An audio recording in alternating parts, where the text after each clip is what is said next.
안녕하세요. 생생매거진 오늘 황진입니다. 이번 주부터 2023학년도 대입 정시 모집이 시작됩니다. 대구 경북교육청은 정시를 준비하는 수험생들을 위해서 집중 상담실을 열었는데요. 농촌 지역은 가뜩이나 교육 여건이 열악한 데다 대입 제도까지 이중차별을 받는다는 지적이 나옵니다.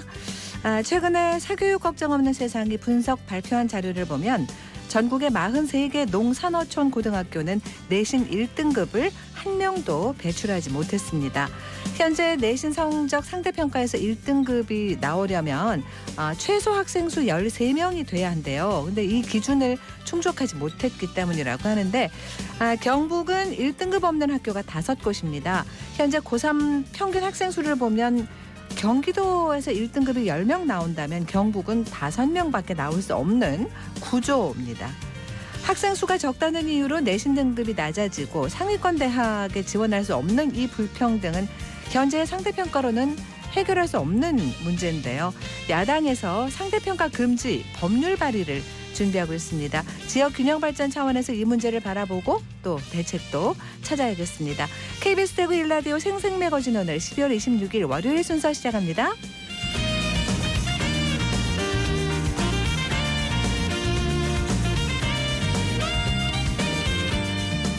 생생매거진 오늘은 대구와 경북 지역 및 모두가 함께하는 시사정보 프로그램입니다. 오늘도 청취자 여러분 곁에 한 걸음 더 가까이 다가갑니다. 안동, 포항, 울릉 연결해서 날씨와 소식 전해드립니다. 안동입니다. 오늘 경북 북부 지역의 하늘은 맑은 가운데 아침에 매서운 추위와 함께 시작했습니다. 현재 경북 북동산지와 봉화에는 한파특보 내려져 있는 만큼 이 지역에 계신 분들은 추위 대비 더 철저히 하셔야겠습니다. 안동 지역 영하 12도, 봉화는 영하 15도로 출발했고 한낮에는 안동 3도, 봉화 4도까지 올라 낮에는 추위가 조금은 풀리겠지만 그만큼 일교차가 매우 크겠습니다. 면역력 관리에도 신경 쓰셔야겠습니다.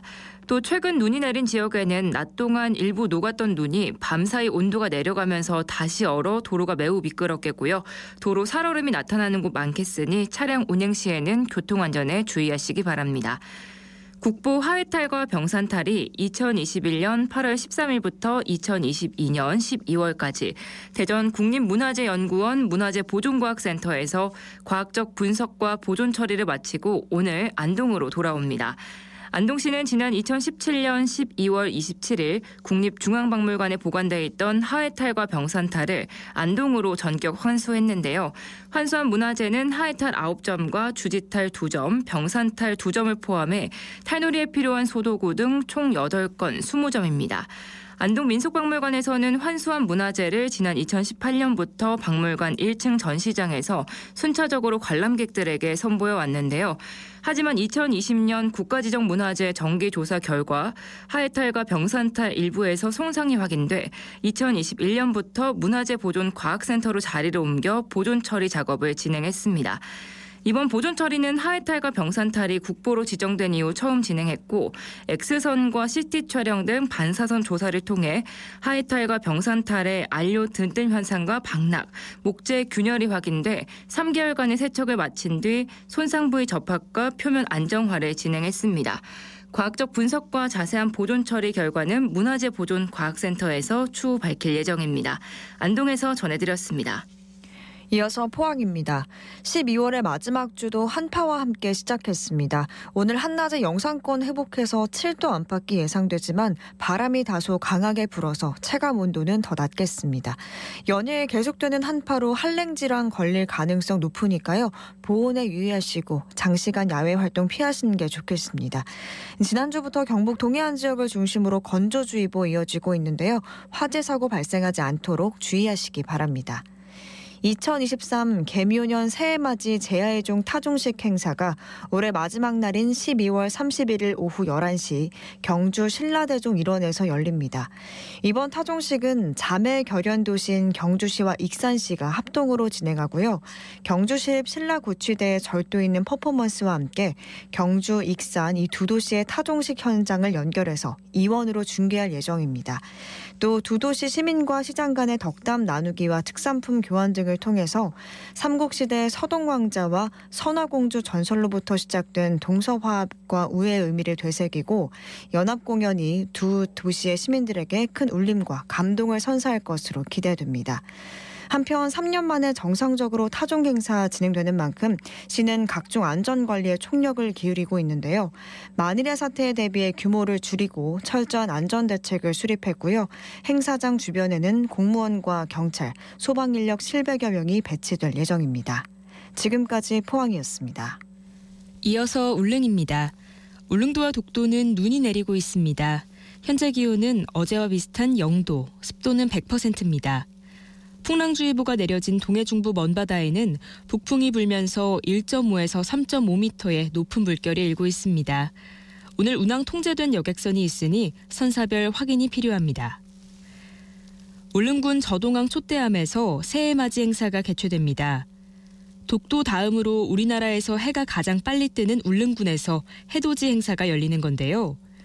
2023년 새해맞이 울릉군 대한민국 일출제는 1월 1일 오전 7시부터 7시 40분까지 약 40분간 진행될 예정입니다. 이날 행사는 개막 타진과 군민함성, 울릉군민 축복기원 발언문 낭독부터 사물놀이와 독창 등 다양한 축하 공연이 준비돼 있고요. 7시 31분으로 예정된 일출 시각에 맞춰 행진곡 등 신년을 축하하는 음향이 송출될 계획입니다. 이와 함께 행사 전후로 소원지를 작성해 방파제 난간에 부착하는 프로그램도 계획돼 있습니다. 많은 분들이 울릉군에서 2023년 개묘년 첫 해를 감상하며 좋은 기운 받아가시면 좋겠습니다. 지금까지 울릉이었습니다.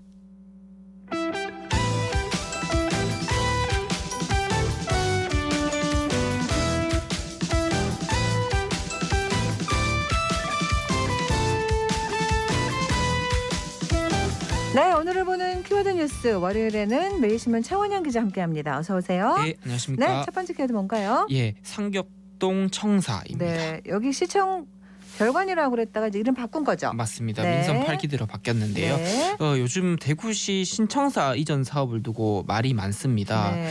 이 설문조사 결과가 하나 나왔는데 이 대구 달서구 두류정 수장 부지로 예정된 시청 신청사 이전과 관련해서 시민 2명 중 1명은 이 재정 상황이 나아질 때까지 상격동 청사를 활용해야 한다라고 응답을 했습니다. 네. 최근에 앞서서 대구시의회 예결특위가 내년 대구시 예산안 심사에서 이제 신청사 설계 공모비 130억 4천만 원을 전액 삭감을 한 바가 있습니다. 네. 신청사 건설 재원 마련을 위한 청사 부지 일부 매각안을 두고 일부 시의원들이 강하게 반발했기 때문인데요.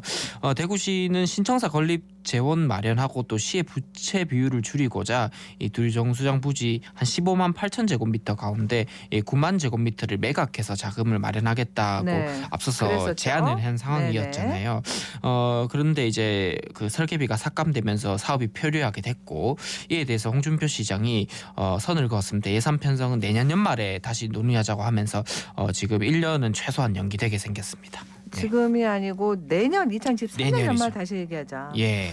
그 아까 설문조사 잠깐 얘기하셨는데요. 네. 이게 언제 어떻게 한 거예요? 네, 이제 일단 개요부터 네네. 말씀드리겠습니다. 이 매일신문이 여론조사 업체 한길 리서치에 의뢰해서 지난 24일 대구시 거주 만 18세 이상 남녀 1,000명을 대상으로 이 대구시 청사 이전 시민 여론조사를 실시했습니다. 네. 이번 조사는 ARS 여론조사 무선 70%, 유선 30% 병행 방식으로 했고요. 응답률은 8.4%, 표본 오차는 95% 신뢰 수준의 플러스 마이너스 3.1%포인트입니다. 표본은 성연령, 지별할당, 무작위 추출 방식으로 했고요. 이번 조사에서 이렇게 물었습니다. 최근 대구시 청사 이전 예산과 관련해서 다음 중 어떤 의견에 동의하십니까? 라는 질문에 응답자의 절반 가까이 되는 49.2%는 이 대구시 재정 상황이 나아질 때까지는 상격동 청사를 활용해야 한다라고 답을 했고요. 이어서 이전 예정지인 두류정수장 일부 부지를 매각해서 대구시청 신청사를 지어야 된다. 22.2%. 네. 신청사 짓는 예산을 빚을 내서 그러니까 지방채를 발행해서라도 빨리 지어야 한다라는 응답이 15.2%, 모르겠다 7.8%, 기타 5.6% 순이었습니다.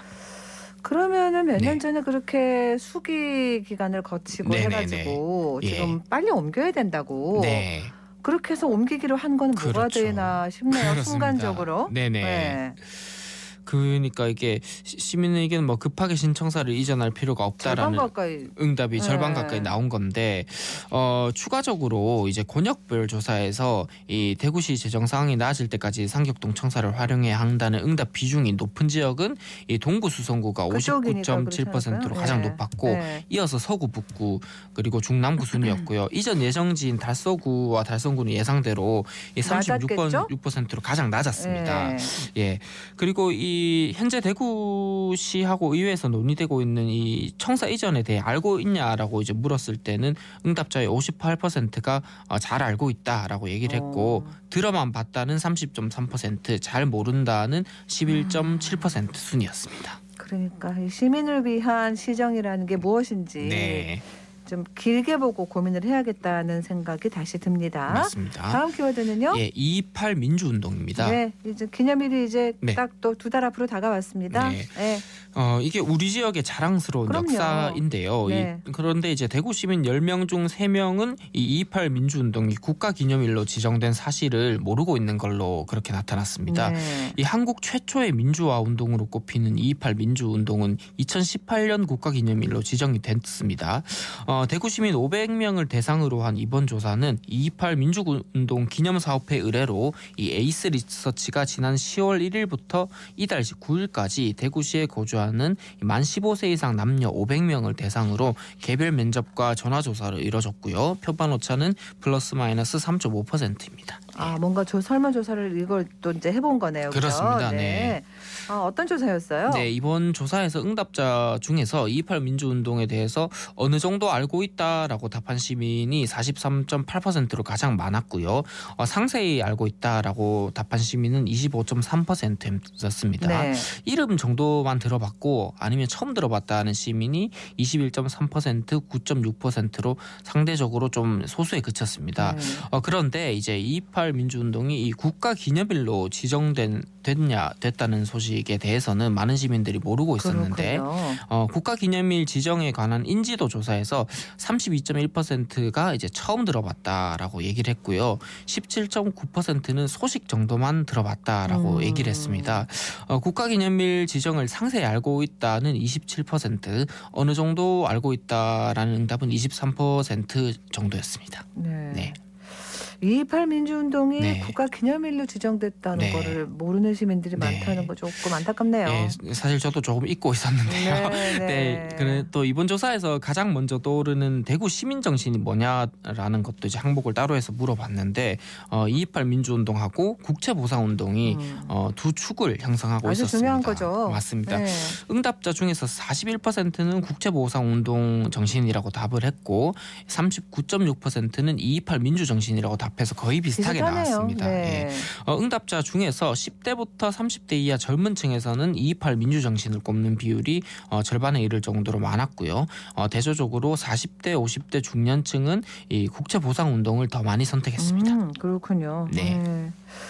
좀 알려야 되겠습니다. 예. 어떻게 하려면 벌써 4년이 지난 건데. 네, 사실 네. 대구 시민부터 더 알아야 전 국민이 그럼요. 알지 않겠습니까? 네네. 그래서 기념사업회는 이번 설문조사를 통해서 228 민주운동이 대구의 시민 정신으로 확고히 자리 잡고 있다는 것을 확인을 한 만큼 국가기념일에 관한 홍보도 전국적으로 확대하겠다 이렇게 얘기를 했습니다. 알겠습니다. 네. 자, 다음 키워드는요? 예, 조류 인플루엔자입니다. 네, 경북에서 지금 자꾸 네. 확산되는 모양이에요. 예, 지금 좀 걱정인데요. 네. 이 경상북도가 성주 한 산란계 농장에서 고병원성 조류 인플루엔자 AI라고 하죠. 이게 검출된 것으로 지난 23일 확인했습니다. 이 산란계 6만 6천여 마리를 사육하는 이 농장에서는 21일에 산란계가 폐사해서 농장주가 성주 군에 신고를 했고요. 이후에 이제 동물위생시험소에서 시료 채취해서 정밀 검사를 하니까 H5형 항원이 검출이 됐습니다. 그리고 농림축산검역본부에서 확인을 해보니까 이 고병원성 조류 인플루엔자로 확인이 됐습니다. 네. 그래서 경북도가 이제 확진 농장 산란계를 모두 살처분했고 방역대 10km 내의 가금 전업농장 7곳에 대해서는 지금 예찰하고 정밀 검사를 하고 있습니다. 확산이 되는 분위기예요? 어때요? 예, 성주군에서 끝난 게 아니고 또 칠곡군에서도 AI가 검출됐는데요. 네. 25일에 칠곡군에 따르면 전날이 한 산란계 농장에서 마찬가지로 H5형 항원이 검출됐고 이 해당 농장에 대해서는 지금 출입 통제 살처분 역학 조사를 하고 있습니다. 네. 이 농장은 이제 가금류 한 26만여 마리를 좀 사육 중인 규모가 꽤 있는 곳이었는데 칠곡군은 이 농장을 중심으로 역시 10km 안에 있는 전업농가 13곳의 가금류 33만 1000마리의 이동을 제한했습니다. 네. 그리고 역시 살처분을 재개를 한 상황이고요. 종합적으로 보면 이 경북 지역에서는 지난 10월 이후 조류 인플루엔자 확진 사례가 예천 2건, 성주 1건, 칠곡 1건이 됐고 그리고 농장이 아닌 야생 조류는 이 경주와 구미, 안동 각각 1건 지금 보고가 됐습니다. 이 앞서서 전남 지역을 중심으로 발생하던 AI가 최근 경북에서도 잇따라 발생하면서 전국적으로 좀 확산 추세를 보이고 있어서 걱정입니다.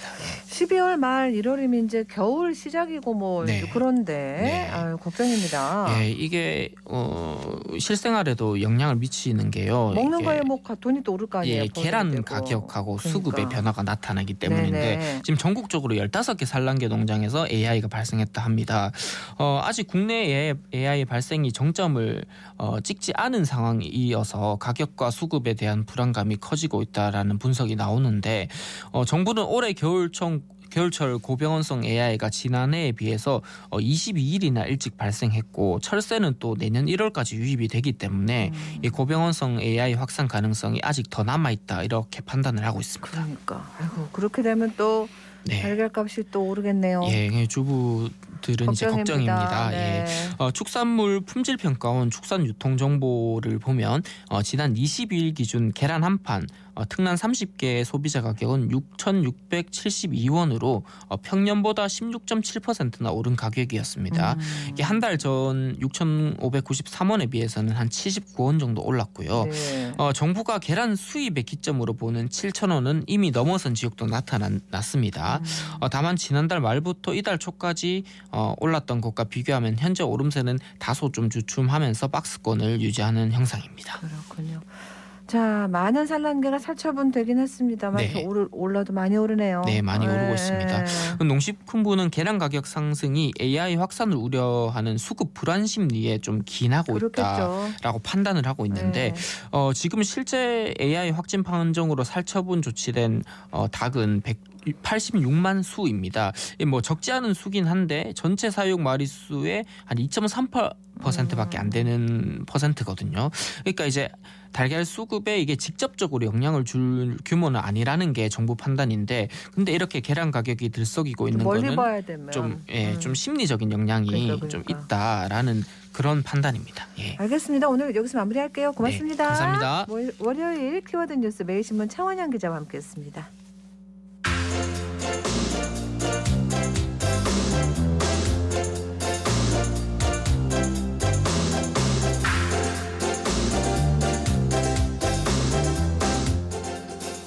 조양회관이라고 아시죠? 동구 효목동에 있습니다. 지역 독립운동의 대표적인 유적지고요. 2002년에 이곳은 국가 등록문화재로 지정됐어요. 지금 벌써 지정한 지도 20년이 됐는데 조양회관이 지어진 게 얼마나 된지 아세요? 100년이래요. 그러면 1922년에 지어졌다는 겁니다. 올해 조양회관 건립 100주년을 맞아서 특별 강연이 있었어요. 서유리 리포터가 취재했습니다. 어서 오세요. 네, 안녕하세요.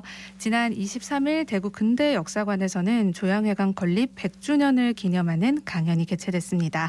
1922년 대구 조양회관의 설립과 그 의미라는 주제로 진행된 특강에는 30여 명의 시민이 함께했는데요. 강연 내용과 대구문화예술진흥원 신영석 박물관 운영본부장 이야기 들어보겠습니다. 변경되어야 되는 어딜까? 조양회관. 조선인의 입장에서 행사할 수 있는 공간이 어찌 보면 이것이 유일무이한 거죠. 그래서 조양회관이라는 것이 갖는 의미가 꽤나 큰 거죠. 근데 그 대구구라고 모든 사람들이 제대로 활동을 안 해요. 유산자의 오락장으로 전락했다고 판단이 돼요. 그럼 어떻게 할까? 저 사람이 생각할 때 이건 안 되겠다 싶어서 포기를 하는 겁니다. 그리고 이제 만들어냈던 게 뭐냐면 조양동호회라고 하는 것을 26년도에 만들게 돼요. 즉 이름을 대구락회관에서 조양회로 바꾸면서 조양동호회라고 하는 설립을 하게 됩니다. 조양회관이 일제강점기 또는 광복 이후에 학교 건물로도 사용이 되었고 또 그것이 이제 철거되면서 또 효목동으로 이전이 되었는데 조양회관에 대해서 이름은 알지만 그 자세한 내용들은 시민 여러분이 잘 모르고 있을 걸로 생각이 됩니다. 그래서 우리가 100주년 50주년 하는 것은 그 역사를 알기 위한 좋은 그 하나의 계기가 됩니다. 다양한 방식으로 대구 지역사를 좀 더 시민 여러분들이 쉽게 또 재미있게 그렇게 이해할 수 있도록 준비를 해서 초대하겠습니다. 조양회관이 무슨 뜻일까요? 네, 이 조양은 조선의 빛이 되어라라는 뜻도 있고요. 또 아침에 떠오르는 희망의 태양 이렇게 중의적인 의미를 지닙니다. 네, 우리 민족의 문화적 중추기관이 되기를 바라면서 서상일 선생이 지었고요. 공사비는 43,080원 85전으로 1922년 당시에 이 80kg 쌀 한 가마가 18원 50전이었다고 해요. 이걸 감안하면 엄청난. 네, 엄청나죠. 2,330가마에 해당하는 쌀 금액이 투입이 됐다고 할 수 있겠습니다. 조양회관에 대한 자세한 이야기를 연사인 경운대학교 김일수 교수에게 들어봅니다.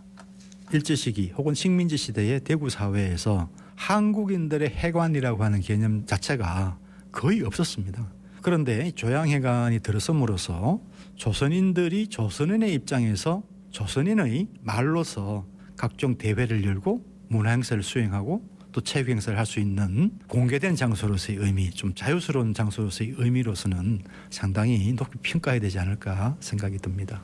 조양회관은 건립했던 사람들의 입장에선 문화운동의 중추기관으로서의 조양회관을 목표로 했던 것 같습니다. 조양동호회라고 하는 조직을 만들고 대구상공협회라고 만들어서 조선인의 자립 또 민족자본의 형성, 조선인으로서의 삶을 전망했던 그런 측면에서의 문화운동을 좀 중점적으로 봐야 되지 않을까 싶습니다. 참석하신 분들의 열정이 크다라는 걸 느꼈습니다. 제가 눈을 마주치면서 주의 깊게 강연을 듣는 모습들이 굉장히 깊은 인상을 받았고 또 강연이 끝나고 난 다음에 1시간 가까이 질문이 이렇게 주어지고 또 그에 대한 답변을 하고 이런 토론 과정을 거치고 의견을 나누었다고 하는 측면에서 굉장히 중요한 그런 자리였다. 오랫동안 기억에 남을 강연이 될 수 있겠다라는 생각을 하게 됐습니다. 100년입니다. 그죠? 여러 가지 변화나 이런 게 많았겠어요? 네, 맞습니다. 이 조양회관은 대구구락부 회관으로 사용하려고 만들었는데 회관이 점점 유산자의 오락장으로 전락하는 걸 느끼고 1926년에 회관의 이름을 조양회관으로 바꿉니다. 네. 그리고는 조양동호회를 결성하게 되고 1940년부터는 회관을 또 대구 구립 도서관으로 사용을 합니다. 또 광복 후에는 이 한국민주당 경북도당의 창립 대회 장소로도 사용이 됐고요. 또 원화여중이 50년대에 설립되면서는 학교 교무실과 강당까지 사용이 되기도 했습니다. 네. 네, 현재는 1984년에 이 효목동에 있는 망우당 공원 내로 이전 복원이 됐고요. 광복회 회관으로 사용을 하고 있습니다. 이어서 강의를 들은 시민들의 소감 들어볼게요. 김영채라고 합니다. 달성공원 앞에 있는 독립운동을 했던 본부라고 잘 알려져 있었습니다. 그리고 근대역사관이나 달성공원에 있는 향토역사관에 가면 성 위에서 본 대구 시가지 모습 그 사진이 있었습니다. 그 사진에 보면 거기 조양회관이 딱 있었습니다. 조양회관 이꼴 독립운동 이렇게 알고 있었습니다. 조양회관에 대해서는 달성공원에서 광복군 결성이 있었다, 항일운동을 했다 그런 것들이 굉장히 깊이 인식되어 있는데 조양회관도 그 시대에 할 수 있는 최선에 하지 않았겠나 문화적인 의식을 가지고 많은 활동을 했다. 이것은 굉장히 뜻깊은 일이었다고 생각합니다. 저는 최영자라고 합니다. 역사에 관심이 많아서 항상 강의 같은 거 있으면 많이 들으러 다닙니다. 조양회관이 저는 대한광복회 사무실로 쓰고 있다는 걸 알고 있었고 근대 건축물로 아주 가치가 있는 그런 건물이라고 알고 있었죠. 근데 조양회관의 설립의 목적이 그렇게 강연을 목적으로 한다든지 전시 그리고 음악 공연 하여간 대중을 위해서 만들어졌다는 건 새롭게 알게 된 것 같아요. 우리 역사에 대해서 항상 관심은 가지고 있었지만 조금 깊이 있게 오늘 전달을 받았는 것 같고요. 앞으로 역사에 관한 그런 문화 강좌가 지속적으로 계속 이어졌으면 좋겠습니다. 대구의 중요한 근대 건축물 조양회관의 건립 100주년을 축하하고요. 또 앞으로도 의미 있는 건축물로 오래오래 남기를 바라겠습니다. 네, 알겠습니다. 오늘 소식 잘 들었습니다. 네, 고맙습니다. 서유리 리포터였습니다.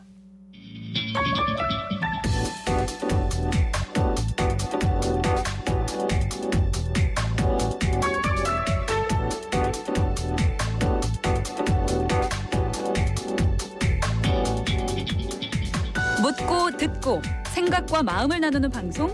지금 여러분께서는 대구 경북을 보고 듣는 생생 매거진 오늘을 함께하고 계십니다.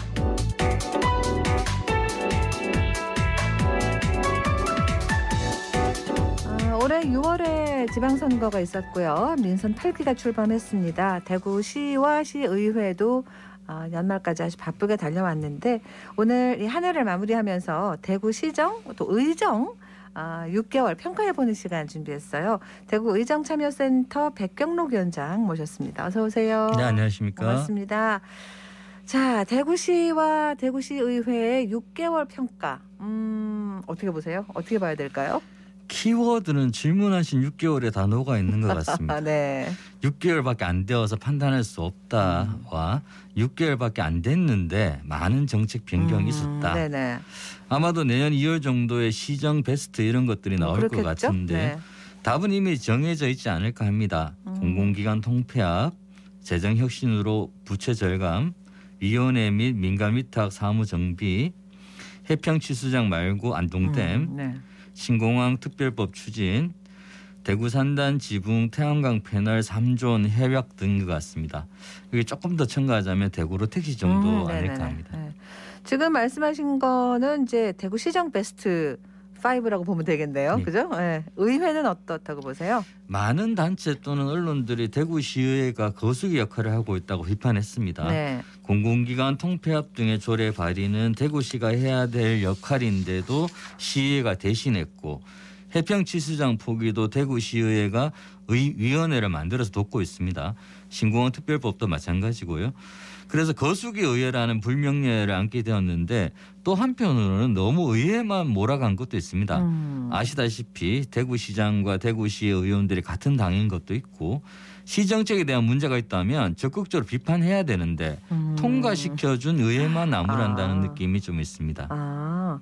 정책을 만들고 바꾸고 하는 건 대구시였는데 대구시는 왜 비판 안 하고 시의회만 거수기라고 문제 삼냐 이런 얘기가 나온다는 얘기죠. 근데 이제 우리 시민들 입장에서는 그러면 시의회가 그 시의 어떤 정책이나 이런 거에 대해서 견제하는 거잖아 이렇게 얘기할 수 있잖아요. 그렇죠. 6개월 동안 수많은 정책 변화가 일어났는데 시의회가 제대로 대응하지 못한 부분은 분명히 있습니다. 하지만 시가 이미 정책을 실현하는 데드라인을 들고 와서 안 해주면 큰일 난다고 하고 아까 시정 베스트 말씀드렸는데 전국적으로 보면 이 정책을 따라가고 있는 지자체도 많이 있습니다. 대표적인 게 공공기관 통폐합, 재정혁신으로 부채 절감 제목들인데요. 네. 많은 단체들이 공공기관이 새로 세워지고 낙하산 인사가 내려오고 업무 및 예산이 중복되는 것들에 대해서 그동안 지적을 계속 많이 했던 내용이거든요. 그리고 부채 또한 우리 부채가 너무 많다. 부채를 적정하게 관리해야 된다는 목소리도 많았습니다. 여론조사는 안 했지만 시민들의 대구시정에 대한 지지도 있을 거라 판단합니다. 그래서 의회가 대명제에 따라 움직였다는 것도 한편 있습니다. 방금 대명제라고 하시긴 했습니다만 그래도 뭔가 예를 들면 뭐 시민 간담회나 시민 의견 청취라든가 이런 공론화 이런 거 없이 예고도 없이 너무 단기간에 뭐가 막 바뀌고 막 이런 거에 대해서는 말들이 나오잖아요. 일단 대구시에 대한 가장 비판이 큰 것 중에 하나가 6개월밖에 안 됐는데 밀어붙이기 정책을 하고 있다는 겁니다. 네. 중앙정부도 그렇고 지방정부도 관내 정책이라는 게 단기간에 만들어질 수 있는 게 아니거든요. 네. 연구도 하고 토론도 있고 의회와 충분한 의견 수렴도 하고 이렇게 가야 되는데 짧은 기간에 너무 많은 정책 노선 변경이 이루어졌다는 게 가장 큰 단점으로 작용하고 있습니다. 그 홍준표 대구시장이 취임 100일에 기자간담회를 했고 그때 압도적인 지지에 압도적 성과로 보답했다 이렇게 얘기를 했어요. 물론 대구시는 짧은 기간에 이렇게 큰 성과를 냈다고 판단하고 있습니다. 제가 보기에는 내년부터 평가의 시간이 올 거라고 보고 있는데요. 예. 급하게 통폐합을 하긴 했는데 이게 쉬운 일이 아니니까 그러니까요. 예. 3억 원, 3억 5천만 원 조직 통폐합 용역을 이제 하고 있습니다. 아, 그래요?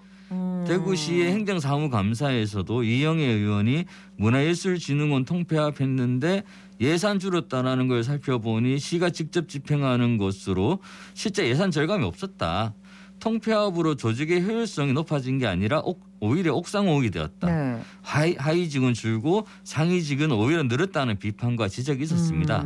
이런 예가 문화예술진흥원에만 해당되는 게 아닐 거니까요. 예. 통폐합 과정에서 앞으로 수많은 문제가 노출될 거라 판단하고 있습니다. 그러니까 이제 6개월 가지고 평가할 건 아니다. 크게 보면 그런 얘기신 것 같습니다. 뭐 여러 가지 나열된 어떤 시정들이 있었는데 옥석은 좀 가려봐야죠. 오늘 그러려고 모셨습니다. 가장 좋은 정책 또 문제가 되는 정책 한번 얘기해 주신다면요. 베스트 한번 꼽아볼까요? 개인적으로는 대구시가 가장 큰 성과를 낼 수 있다면 산단 지붕을 태양광 패널로 만들어서 원전 1기 정도 전기를 만들어낸다는 하나자산운용과의 협약이 가장 큰 성과라고 봅니다. 네네. 실제 실현 가능하느냐에 대한 설왕설래도 있지만 이런 시도는 어느 지자체에서도 또 어느 정부에서도 못했던 엄청난 사건으로 보고 있습니다. 사실 에너지나 환경단체 쪽에서 주장은 있었지만 정책의 변화를 이끌 정도는 아니었는데 그러니까요. 홍준표 시장이 덥석 그냥 해버렸습니다. 근데 이제 이것도 역시 대단한 속전속결이었는데요. 어떻게 보면 좀 설익은 투자유치 홍보다 이런 뒷말도 나왔다고요? 산단지붕 태양광 정책이 좋은 정책이긴 한데 이게 시간이 또 얼마나 걸릴지 우리가 모른다는 거예요. 대구시 발표를 보면 하나자산운용이 최소 3정 규모의 펀드를 조성한다. 내년 1월 1일 착공에 들어가 3년 뒤 사업을 마무리한다고 했습니다. 그런데 지금 아시다시피 금융시장 경색으로 자금 조달이 쉽지 않은 점 등을 염두에 두면 3정 펀드를 조성하고 착공에 들어가는 게 언제가 될지 모른다는 겁니다. 아, 그래요? 그것도 또 지켜봐야 되는 거군요. 네. 그리고 또 뭐 특별히 기대되는 정책이 있을까요? 지금 부채 절감 관련해서도 경상도가 경북도가요. 경북이? 지난주에 7, 8천 원 정도 절감을 하겠다고 밝힌 거 보니 8천억 정도. 네. 이 정도도 이 정책도 전국적인 파급 효과가 있고 있을 거라 보고 있고요. 또 하나는 22일부터 시행한 대구로 택시입니다. 네. 이게 대구로 배달 앱이 나올 때부터 시계획에 있기는 있었습니다만은 22년 12월 시행 이것도 큰 성과입니다. 택시 하시는 분들이 카카오톡 때문에 어쩔 수 없이 끌려가고 있고 높은 지출을 하고 있는 상황인데 맞습니다. 잘 정착되기를 바라고 맞습니다. 있습니다. 베스트 얘기해 주셨습니다. 월스트는 뭐로 보시는 거예요? 처음부터 말씀드린 내용인데 아직 평가하기는 이른 시간이라는 게 전제고요. 제가 보기에는 재정 절감의 모순이 있습니다. 사실 지금 서민들의 삶이 코로나 이후 고물가, 고이자 등 여러 가지 문제를 안고 있거든요. 네. 부채 절감에서 시재정을 튼튼하게 하는 게 좋은데 재정을 풀어서 시민들이 어느 정도 버틸 수 있게 해주는 것도 정말 필요한 일입니다. 그런데 그런 정책은 별로 안 보인다는 게 큰 문제이고요. 네. 제일 불안한 게 안동댐 문제입니다. 낙동강을 치손을 하고 있는 달서구, 달성군, 서구, 중남구 주민들은 수돗물에 대한 불신이 상당히 높습니다. 한두 해 된 것도 아니고요. 해평치수원으로 대구시가 한 발주가 나갔는데 이걸 파기하고 안동댐으로 갔습니다. 네. 다시 정책이 시작되는데 또 하세월 기다려야 될 시민들이 대구 시민이 절반이라는 겁니다. 지난 시정부에서도 바꾸지 못한 대구시 브랜드를 갑자기 바꾼 것도 문제가 있어 보입니다. 이런 식으로 한다면 시장 바뀔 때마다 바뀐다는 건데 대구시를 전 세계에 알리고 시민들이 사랑하는 브랜드 이런 것들을 만들려면 좀 더 많은 시간이 필요했던 게 아닌가 합니다. 논의 과정이 필요했다. 예. 경제 올해 힘들었는데 내년 더 힘들 거라는 얘기는 워낙 많이 해가지고 그렇습니다. 지금 경제 전반을 봤을 때 이 경제로 가장 필요한 정책은 뭐라고 생각하세요? 부동산 정책을 빨리 그렇겠죠? 만들어야 되고 네네네. 시행을 해야 되는데 아시다시피 집값이 폭락을 거듭하고 있습니다.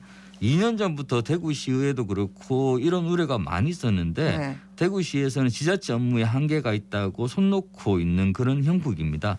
그런데 또 한편 대구시가 아파트 건축에 제한을 두고 속도 조절할 시간도 충분히 있었는데 방기한 부분이 이 사태를 만든 요인이기도 한다는 점에서 시의 적극 정책이 지금 필요한 시점입니다. 알겠습니다. 대구시장 얘기해 주셨고요. 자, 시의회도 그럼 평가는 해보겠습니다. 시의원들이 너무 급하게 하는 게 아니냐고 이제 시공무원들이 질문을 하면 시공무원들이 이렇게 대답을 합니다. 시간이 없어서 지금 처리 못하면 큰일 납니다. 그런 얘기를 많이 들었습니다. 그럼 시의원들이 이 질문에 대해서 뭐라고 답을 해야 되냐면 그러니까 시간을 좀 가지고 오세요. 네, 그렇죠. 그렇게 말해야 되는 거죠. 이렇게 하는 의원들이 별로 안 보인다는 게 저는 가장 큰 문제가 아닐까. 그래서 아까 이제 거수기 역할을 한다는 얘기가 나오는 거겠죠. 네. 서민들의 일자리가 있고 좋은 환경에 살면 파워풀 대구 브랜드에 자부심을 가질 수 있는데 대구 시민들의 GRDP 여전히 꼴찌입니다. 제가 어제 택시를 타면서 들었던 이야기가 하나는 이제 대구로 특시에 대한 이야기였고요. 이건 뭐 긍정적인 거였겠죠. 네. 하나가 주택가 폭락, 공사 현장이 너무 많다는 내용이었는데요. 네. 어느 도시보다 지금 대구 시민들이 힘들어하고 있습니다. 시의회가 조례 통과시켜주는 것에 급급하지 말고 50년 뒤가 아니라 지금 시민들의 삶을 어느 정도 좀 좋게 만들어주고 변화시켜주는 그런 정책을 세우고 그런 정책을 시에 요구할 때가 되었다고 봅니다. 당장 임기 동안 뭔가를 할 수 있으면 그걸 좀 하면 좋겠다. 이런 얘기로 마무리하겠습니다. 오늘 바쁘신데 와주셔서 고맙습니다. 네, 감사합니다. 네, 대구 의정참여센터 백경록 위원장과 얘기 나눴습니다.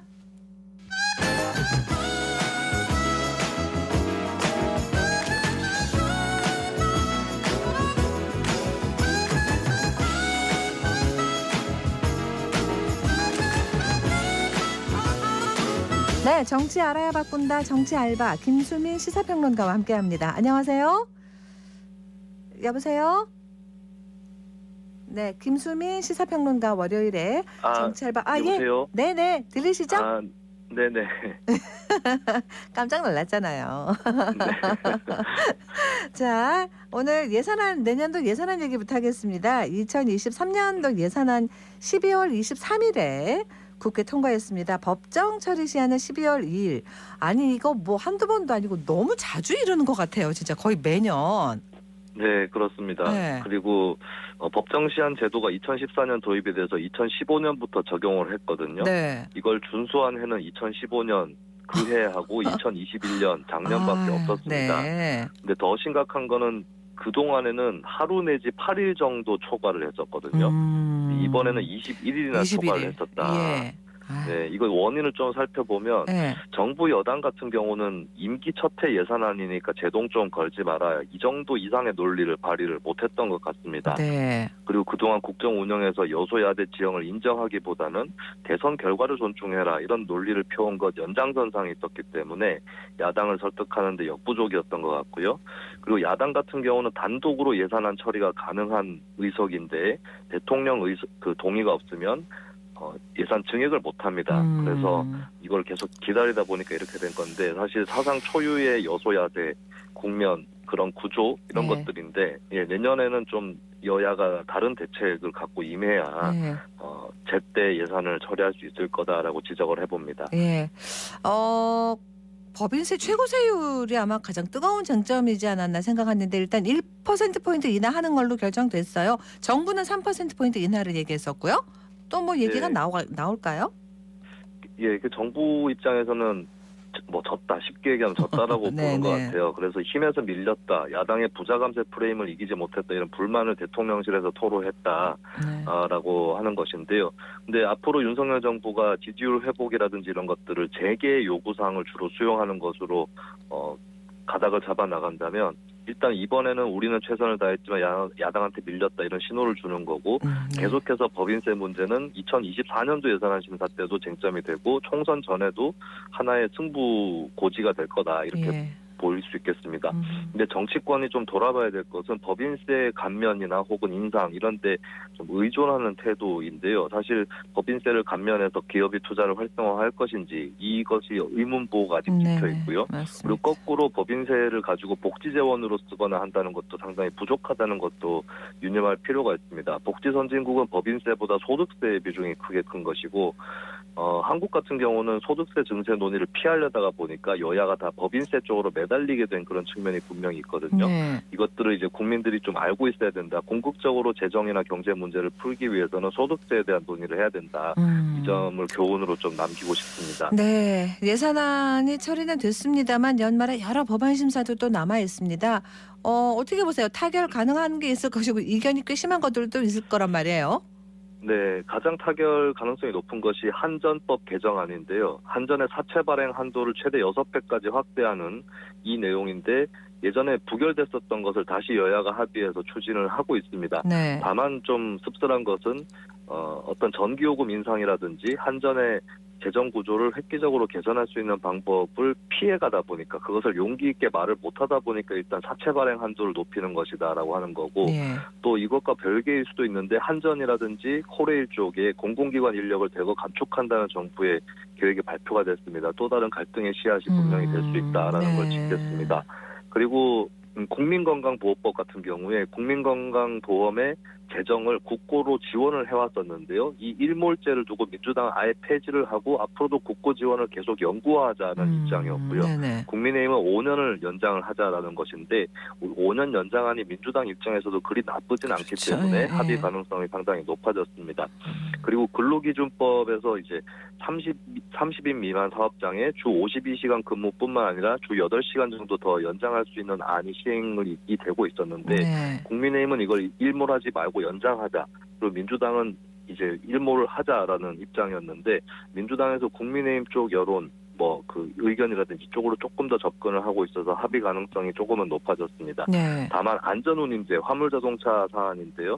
여기서 합의가 힘든 사안으로 꼽히고 있고 정부가 원래는 이 안전운임제를 3년 연장하는 것으로 안을 잡았는데 화물연대 파업에 반발하면서 이걸 철회를 해버렸거든요. 거꾸로 민주당이 정부의 3년 연장안을 받아서 계속 가려는 그런 분위기인데 오늘 전해진 소식으로는 국민의힘에서 다시 한번 이 3년 연장안을 하지 않겠다. 입장을 만들었습니다. 그래서 민주당이 만약에 단독 처리를 해도 윤석열 대통령이 거부권 행사한다든가 이런 갈등의 소지는 또 남아 있습니다. 그리고 최근 들어서 지금 윤석열 대통령 지지율이 오름세를 타고 있습니다. 어떻게 보세요? 쭉 이어갈까요? 네, 일단 화물연대 파업 강경 대응이 주요하지 않았냐는 관측들이 많이 있는데요. 일단 반등은 거기서 비롯됐다라고 봐야 되는데 거기서 조금 더 오르는 것은 다른 요인도 작용을 하고 있다고 봐야 될 것 같습니다. 최근에 노동, 연금, 교육 개혁을 정부에서 강조를 하고 일부는 이제 세부적인 계획도 내놓고 있는데 민생 경제 분야에 대한 관심이 있구나라는 것 이것이 지지율 상승에 도움이 된 것 같고요. 그리고 그동안의 지지율 하락 요인이었던 것들이 있죠. 대통령의 발언 논란이라든지 이런 부분은 도어 스태핑 중단으로 현재는 더 불거지지 않은 상태고 배우자 리스크나 인사 논란이 최근에 좀 잠잠해진 그런 영향이 있는 것 같습니다. 다만 대통령실이나 정부가 유의를 해야 될 것은 아직 긍정평가보다 부정평가가 높다라고 하는 것이고 부정평가층의 절대다수 응답자의 50% 정도가 매우 부정평가이거든요. 그러니까 부정평가를 줄이는 것에 더해서 부정평가의 강도를 완화시키지 않으면 여론이 쪼개져 있는 그런 구조를 윤석열 정부가 극복하기 어렵다라고 하는 겁니다. 그래서 국민의 공감대가 넓은 정책들을 찾아내서 중도층이나 진보층 일부까지도 공감할 수 있는 정책들을 찾아내야 이런 강한 부정평가를 넘을 수 있을 것이다라고 전망해 봅니다. 그리고 연말에 특별 사면을 단행하는데요. 이명박 전 대통령, 김경수 전 경남지사가 포함됐는데 한동안 얘기가 좀 다른 얘기도 나왔었고 이 연말 특사 어떻게 보십니까? 네, 문재인 전 대통령이 박근혜 전 대통령 사면한 것과 윤석열 대통령이 이명박 전 대통령 사면하는 것은 다를 수밖에 없습니다. 서로 간에 오히려 다른 계열 정치인일 경우에 사면의 효과가 큰 것이고 국민의 동의도 큰 것인데 이명박 전 대통령과 윤석열 대통령 둘 다 국민의힘 계열로 인식이 되고 있기 때문에 그러다 보니까 민주당 계열의 김경수 전 지사 사면까지 같이 얘기가 나오게 된 것 같습니다만 근데 여론조사라든지 시중의 분위기를 보면 민주당 지지층에서도 김 전 지사에 대한 사면 반대 여론이 만만치 않고 특히 청년층에서는 이 두 정치인에 대한 사면 반대가 다 높은 양상이 벌어지고 있습니다. 그래서 사면 자체로는 국민 통합으로 이어지기는 어려울 것이다. 이 점을 좀 정치권에서 분명히 인식을 해야 될 것 같습니다. 자, 그러면은 이번에 국민의힘 쪽으로 한번 가볼까요? 지금 당대표 경선에서 당원 100% 투표를 적용하기로 했어요. 이게 뭐 예전 어느 다른 이름의 당일 때로 돌아간 거다 이런 얘기를 하던데요. 네네. 네. 일단은 이것은 정답은 없는 문제거든요. 보통 경향적으로 봤을 때는 양당 체제고 정당의 이념색이였다라고 본다면 국민경선, 개방경선을 합니다. 그리고 다당 체제이면서 뚜렷하게 정당 이념색이 있다라고 하는 경우는 당원 경선을 하는데요. 네. 국민의힘 같은 경우는 이게 뭐 한국 체제가 양당 체제에 가깝고 또 이념 정당보다 포괄 정당이라고 하죠. 이쪽에 가깝기 때문에 당원 100%가 분명히 현재로서는 어색할 수 있다. 이 부분은 지적을 할 수 있겠습니다. 네. 그렇다면 남아있는 관건은 결국에 사실 정당이 국민을 다 대변하는 건 아닙니다. 여러 정당들이 체제를 이루어서 전 국민을 그렇죠? 대변하는 네네네. 거지 각 정당은 지지층을 대변하는 건데 네. 그럼 남은 관건은 국민의힘의 현재 당원들이 국민의힘의 지지층을 넓게 두루 대변하고 있는가. 이게 이제 마지막으로 남아있는 관건이 아닌가 그렇게 보여집니다. 네. 일단 그래서 당원 투표 100%면 뭐 유승민 전 의원이나 안철수 의원 쪽은 불리해질 거다 이런 전망도 나오고 있고 그리고 또 이제 친윤 쪽이 아주 유리해졌다 이렇게 관측을 대체로 하잖아요. 그러면은 네네. 앞으로의 경선 레이스를 어떻게 보세요? 네, 유 전 의원이나 안철수 의원은 분명히 불리해진 것은 맞는데요. 그러나 일단은 달린다는 그런 자세인 것 같습니다. 네. 유승민 전 의원은 결선에만 진출해도 상당히 성과다라고 평가받을 공산이 있기 때문에 네네. 크게 고민이 안 되는 것 같고요. 요즘에 뭐 중간에 꺾이지 않는 마음 이런 것들을 강조하면서 심지어는 밟아 죽이겠다면 밟히겠다 이런 발언까지 아이고 하고 셉니다. 네. 그리고 안철수 의원은 유 전 의원에 비해서 조금 더 고민이 많을 수도 있겠습니다. 왜냐하면 윤 대통령과 차별화를 하는 게 앞으로의 어떤 대선 가도라든지 여기에 도움이 되지만 그랬다가는 또 당내 경선이 불리해질 수 있는 딜레마 상황인 것이죠. 네네. 근데 일단은 지난주에 20일부터 23일 사이에 대구 경북 일정을 먼저 소화하는 것으로 그렇게 가닥을 잡고 있습니다. 그럼 반면에 친윤 쪽에서 유리해졌다 이건 확실한 것 같은데요. 네. 다만 그중에 누가 유리할지는 모르는 것이라는 것이고 그리고 이제 대통령 입장에서도 어느 한쪽을 대놓고 밀어주기보다는 여러 쪽이 경쟁을 하는 것이 본인한테도 좋고 당에도 좋을 거라고 생각할 거기 때문에 당장에 어느 특정 후보로 윤심이 실릴 가능성은 낮다 이렇게 볼 수 있겠습니다. 예. 자, 이번에 더불어민주당으로 갑니다. 이재명 대표 검찰 소환 통보가 아마 가장 큰 이슈가 될 텐데 대선 불법 자금이나 대장동 의혹 수사가 있었는데 이번에는 성남FC 건으로 소환 통보를 했어요. 네, 대장동 의혹 불법 대선 자금 수사 이쪽은 정진상 씨라든지 김만배 씨 수사가 더 진척이 돼야 이 대표한테 넘어가는 상황이었던 것 같습니다. 네. 근데 김만배 씨 최근 극단 선택을 시도를 해서 그러니까요. 수사가 지체되는 분위기고요. 예. 성남 FC가 수사가 더 많이 진척됐다 이렇게 볼 수가 있을 것 같은데 예를 들면 보고서에 이재명 당시 시장이 뭐 최대한의 이익 확보를 해야 된다라고 하면서 지시를 하는 그런 흔적들이 있습니다. 그리고 네. 그 지시한 안들 중에 하나가 현실로 나타나기도 했었고요. 또 성남FC 직원들이 후원금을 유치했을 때 성과금을 받는 제도가 있었는데 이 성과급 지급심사위원회 관련해서도 이재명 당시 시장이 개입을 했었습니다. 뭐 이 부분이 뭐 곧바로 제3자 뇌물죄다 이렇게 볼 수는 없을지라도 일단은 이런 문서로 드러난 수사 진척 사항이 있었기 때문에 성남FC 쪽에서 그쪽을 수사하던 검찰이 먼저 소환 통보를 하게 됐다라고 볼 수 있겠습니다. 네. 당대표일이니까 당 차원에서도 뭐 이렇게 대응을 해야 할 텐데 민주당은 어떻게 나올까요? 네, 좀 두 갈래로 선명하게 나뉘어지고 있는 것 같은데요. 네. 첫 번째는 이재명 대표 소환에 대해서 강하게 반발하면서 왜 대통령 영부인인 김건희 씨에 대해서는 도이치모터스 주가 조작 의혹도 불거져 있는데 소환을 하지 않느냐 이런 불공정 수사를 부각시키려는 전략이 나오고 있습니다. 또 한편으로 내다볼 수 있는 것은 친이재명계 의원들 중에서 이미 안민석 의원이라든지 몇 명의 의원들은 윤석열 퇴진 집회에 참석을 했었거든요. 네. 거꾸로 이제 대통령 퇴진을 외치는 쪽으로 역공하는 의원들이 민주당에서 더 드러날 수 있다라고 하는 것이고요. 네. 근데 그와 정반대로 소환에 적극 응해야 된다. 그리고 당 차원에서 사법 리스크에 대응하는 당으로 위기가 옮겨 붙는다라고 하는 의원들이 또 생기고 있습니다. 이낙연계 의원 일부와 조홍천 의원 같은 비주류 소신파로 불리는 의원들이 합류하는 분위기인데요. 여기서 남은 관건은 친문 직계 의원들의 움직임일 것입니다. 네. 아무래도 그러다 보니까 당 내의 어떤 질서라든지 단합 이런 것들을 위해서 이재명 대표가 내년 초에 문재인 전 대통령을 또 방문하는 거 아니냐 이런 관측도 나오고 있습니다. 네.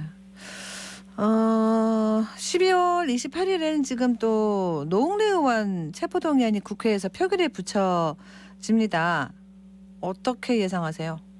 네, 민주당 입장에서는 이재명 대표 사안하고 겹쳐져 있는 그런 딜레마가 일종의 작용을 하고 있는데 예. 노웅래 의원 체포를 일단 막아서 당의 태세를 다질 것인지 아니면 노웅래 체포까지 다 막아야 되는가 이런 양론이 또 엇갈리는 것 같습니다. 점점 좀 노 의원한테 불리해지고 있는 것은 이를테면은 압수수색에서 돈다발이 장롱에서 나온 적이 있는데 예. 노 의원은 이게 2014년, 2017년, 2020년에 뭐 조의금이라든지 출판 기념회에서 모은 돈이다라고 해명을 했지만 여기에 보면 2021년이라고 적힌 한국은행 띠지가 발견이 돼 있거든요. 이런 부분들이 좀 노 의원한테는 불리하게 작용할 수 있고 또 민주당이 반대 당론이 아니라 자유투표를 하는 쪽으로 가고 있기 때문에 당내에서 찬성 의원들이 어느 정도 나올 경우는 체포동의안 가결이 유력해진다 이렇게 볼 수 있겠습니다. 알겠습니다. 오늘 여기서 마무리할게요. 한 해 동안 저희 방송 해주셔서 고맙습니다. 새해에도 잘 부탁드립니다. 네, 새해 복 많이 받으십시오. 새해 복 많이 받으세요. 정찰바 김수민 시사평론가와 함께했습니다. 교통정보입니다. 윤가영 리포터. 네, 먼저 시내도로 정보입니다. 장태실 내거리에서 팔달 초중학교 3거리 방향으로 팔달 초중학교 3거리 40m 못 간 지점입니다. 3차로를 막고 크레인 차량 동원하여 가로등 작업 중인데요. 구간 주의해서 이동하셔야겠고 신천대로는 서대구 나들목 방향으로 대봉교와 신천교, 침산교까지 흐름 좋습니다. 반대 방향으로도 차량만 꾸준한 모습입니다. 달구벌대로 만촌 내거리에서 범원 내거리 구간으로도 이동하는 데 불편함은 없는 모습이고 반월당 내거리 쪽으로도 양방향으로 무난하게 이동 가능하겠습니다. 이어서 고속도로입니다.